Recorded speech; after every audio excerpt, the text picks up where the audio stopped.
The psychology of people who cry easily.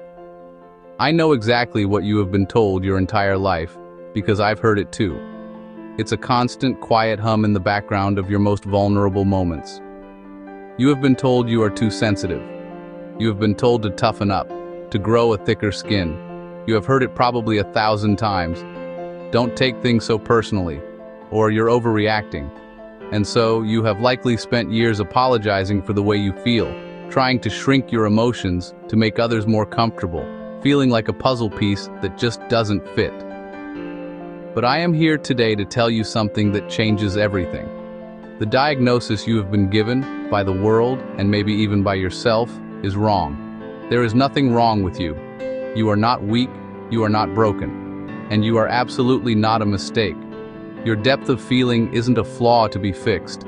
It's a feature that has been misunderstood. The world has tried to convince you that your emotional landscape is a liability. But the truth is, it's an asset in disguise.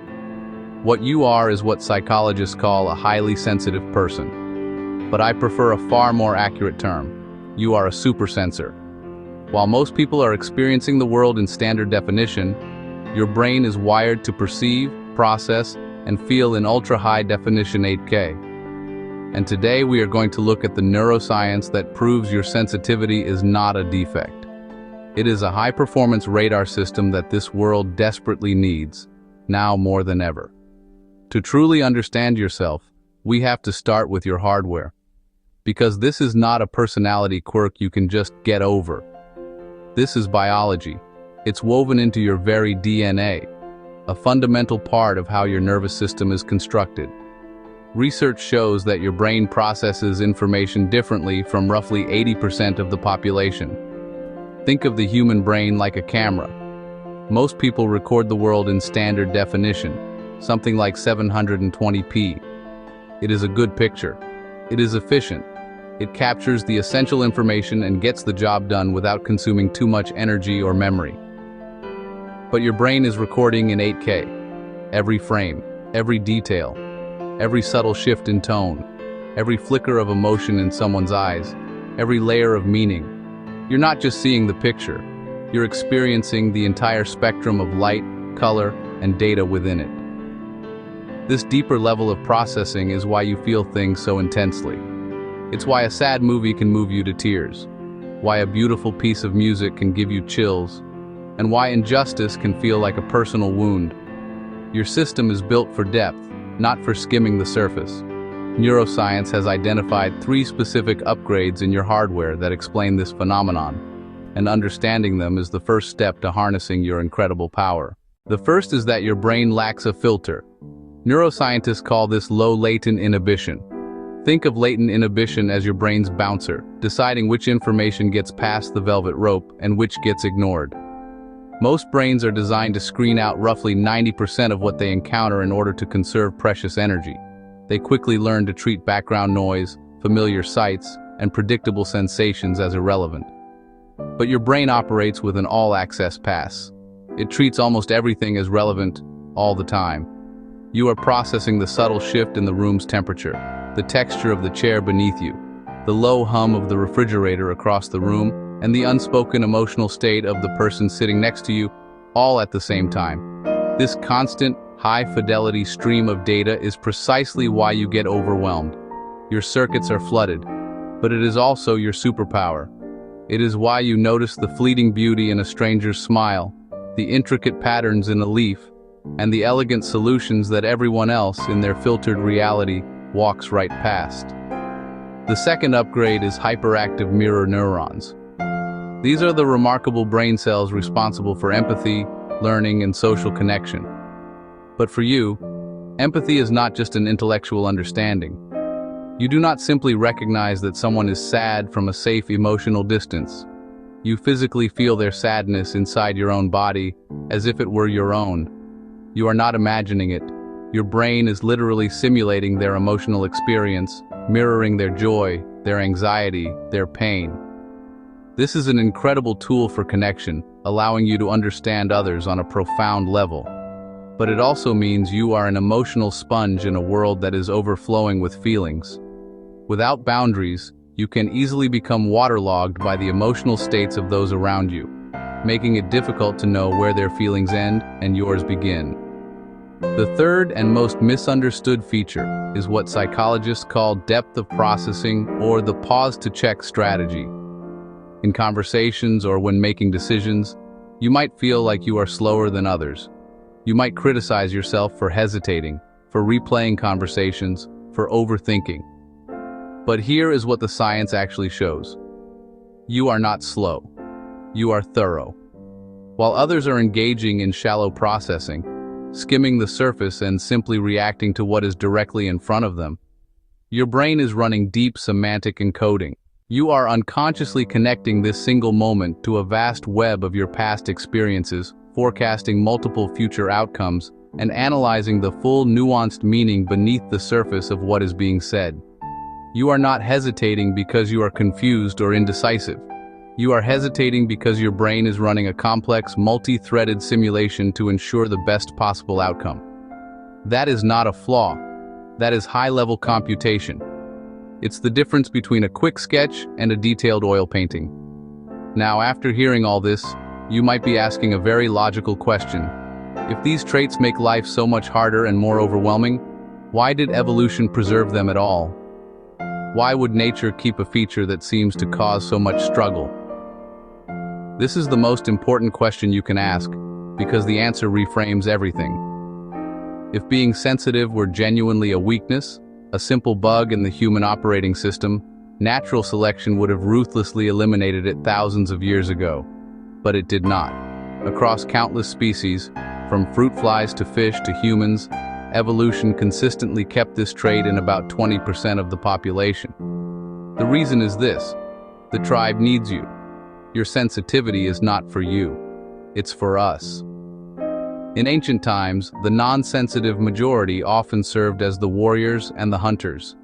They were bold, decisive, and willing to take risks. Their brains were optimized for action, not reflection. That was essential for survival. But a tribe made entirely of warriors would not survive long.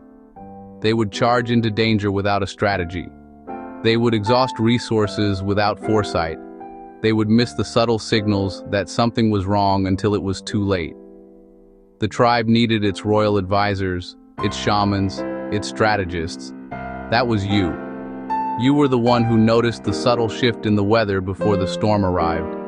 You were the one who sensed that the neighboring group was being dishonest just by the slight inconsistencies in their stories. You were the one who knew which plants healed and which harmed.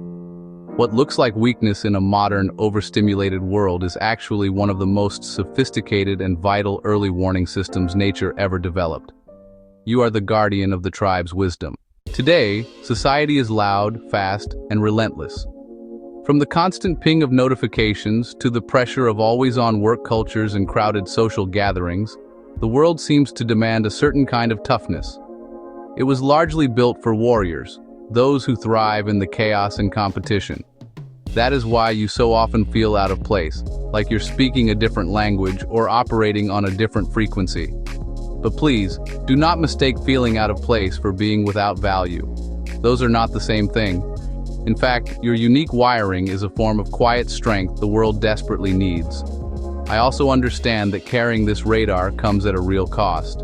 Because you process everything so deeply, every subtle shift in tone, every flicker of light, every layer of emotion in a room, you reach your limit faster than most. This isn't a psychological quirk, it's neurological. Brain imaging studies show that highly sensitive people exhibit greater activity in the insula, the part of the brain tied to empathy and self-awareness. When you suddenly need to shut down, step away, or find a quiet room, that is not you being dramatic. That is your system overheating. Your RAM is full. You are not failing. You are experiencing the natural ceiling of an extraordinarily powerful processor. Science has a beautiful metaphor for this, rooted in the work of developmental psychologists. Most people are like dandelions. They are resilient. They possess a wonderful robustness that allows them to grow in sidewalk cracks, in open fields, in beautiful gardens. The environment hardly matters. They survive, and often thrive, almost anywhere. But you are an orchid. In a harsh, noisy, or toxic environment, an open-plan office, a volatile relationship, a chaotic home, you will wither. You will struggle in ways the dandelions never will. And for years you have probably blamed yourself for not being a dandelion, wondering why you couldn't just be tougher, less affected, more easygoing. But here is what the research reveals, and this is the part that changes everything. It is a concept called vantage sensitivity. It shows that the very same genes that make you more vulnerable to negative environments also make you exceptionally receptive to positive ones. When an orchid is placed in the right environment, with the right light, the right soil, and the right care, it does not merely survive. It blooms with a depth of beauty, intricacy, and complexity that no dandelion can come close to matching. Your sensitivity isn't a one-way street to struggle. It's a gateway to profound flourishing. This means you do not need to toughen up so you can survive the sidewalk. That is a battle you were never meant to win. You need to move yourself into the greenhouse. You need to become a conscious architect of your own life, designing spaces and routines that nurture your nervous system instead of assaulting it. When you design your life to support your sensitivity rather than fight against it, you do not just catch up to others, you surpass them. Your creativity becomes more vibrant, your insights more piercing, your empathy more healing. You start to access the true superpowers that were lying dormant under the weight of constant overwhelm. So here is my prescription for you, your permission slip to stop fighting your nature and start honoring it. Stop trying to install a tougher filter. You cannot change your biology, and you should not want to. The world already has more than enough numbness and indifference. We do not need you to be thicker-skinned. We need you to be exactly who you are, with your full capacity for perception and feeling intact. But you must protect your gift. Build your boundaries, even when it feels uncomfortable. Say no to invitations that you know will drain you. Schedule solitude into your calendar as if it were a critical appointment. Honor your need for silence. Curate your environment with the same care an orchid deserves, because in your flourishing, you offer the world a beauty it cannot find anywhere else. And the next time someone tells you that you are too sensitive, take a breath, smile quietly to yourself, and remember the truth. You do not have a defect. You are simply seeing the world in 8K resolution. And in a world that is growing more disconnected by the day, your ability to feel deeply is not a burden. It is the very thing that makes you irreplaceable. It is the thing that makes you fully human. Now, because you carry this high-resolution radar, you may have instinctively built a wall around your private life. You may be the person who logs on, watches, absorbs everything, but rarely speaks. To the outside world, you appear invisible. But psychology tells us that this silence is not emptiness. It may be a signal of a completely different kind of strength. If you want to know whether your digital silence reflects deep confidence or hidden anxiety, watch the next video. I break down the psychology of the online observer and why stepping back from the noise of social media may be the most powerful thing a super sensor can do. Like and subscribe. I'll see you in the next one. Thanks for watching.